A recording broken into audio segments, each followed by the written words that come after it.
জিয়া উদ্যানে সাবেক প্রধানমন্ত্রী ও বিএনপি চেয়ারপারসন বেগম খালেদা জিয়ার কবর জিয়ারত করেছেন তার পুত্রবধূ শামিলা রহমান ও তারেক রহমানের মেয়ে জাইমা রহমান সহ পরিবারের সদস্যরা অংশ নেন দোয়া ও মোনাজাতে। এছাড়া রাষ্ট্রীয় শোকের শেষ দিনেও বেগম জিয়ার কবরে শ্রদ্ধা জানাচ্ছেন সর্বস্তরের মানুষ। লাখো জনতার শ্রদ্ধায় সিক্ত হয়ে জিয়া উদ্যানে স্বামীর কবরের পাশে চিরনিদ্রায় শায়িত বিএনপি চেয়ারপারসন বেগম খালেদা জিয়া। রাষ্ট্রীয় শোকের শেষ দিন শুক্রবার সকালে কবর জিয়ারত করতে আসেন পরিবারের সদস্যরা। ছিলেন ছোট পুত্রবধূ সৈয়দা শারমিলা রহমান, নাতনি জাইমা রহমান সহ পরিবারের অন্যান্য সদস্যরা। এ সময় শোকাহত জাইমা রহমান পরিবারের সদস্যদের সাথে নিয়ে দোয়া ও মোনাজাতে অংশ নেন এবং খালেদা জিয়ার আত্মার মাগফিরাত কামনা করেন। গণতন্ত্রের প্রতীক আপসী নেত্রীর প্রতি শ্রদ্ধা জানাতে ঘন কুয়াশা আর শীত উপেক্ষা করেই এদিন সকাল থেকে জিয়া উদ্যানে আসেন বিএনপির নেতাকর্মীরা। ছিলেন বিভিন্ন শ্রেণী পেশার মানুষ।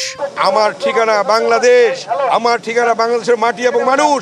আমি বিদেশে যাব না, কিন্তু অনেকেই বিদেশে পালিয়ে গিয়েছে। দেশটির বেগম খালেদা জিয়া এই মাটি ছেড়ে যাননি।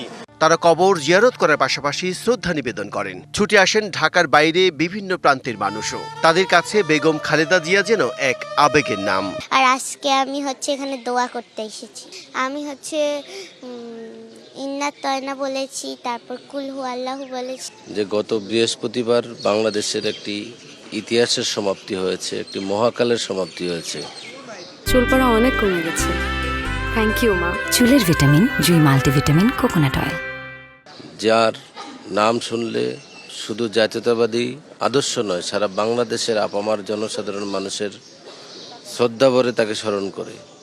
দেশমাতা এবং শহীদ প্রেসিডেন্ট জিয়াউর রহমানের জন্য সবাই দোয়া প্রার্থনা করে এবং আমাদের নেতা জনাব তারেক রহমানকে যাতে সবাই পাশে দাঁড়ায় এবং আমাদের তারেক রহমানও যাতে তার মায়ের অপূর্ণ কাজগুলো পূর্ণ করতে পারে। তারা বলছেন বেগম জিয়া দেশের মানুষের কথা চিন্তা করেছেন, গণতন্ত্র প্রতিষ্ঠায় ছিলেন নিবেদিত। বিজয় কুমার দাস, ডিবিসি নিউজ, ঢাকা।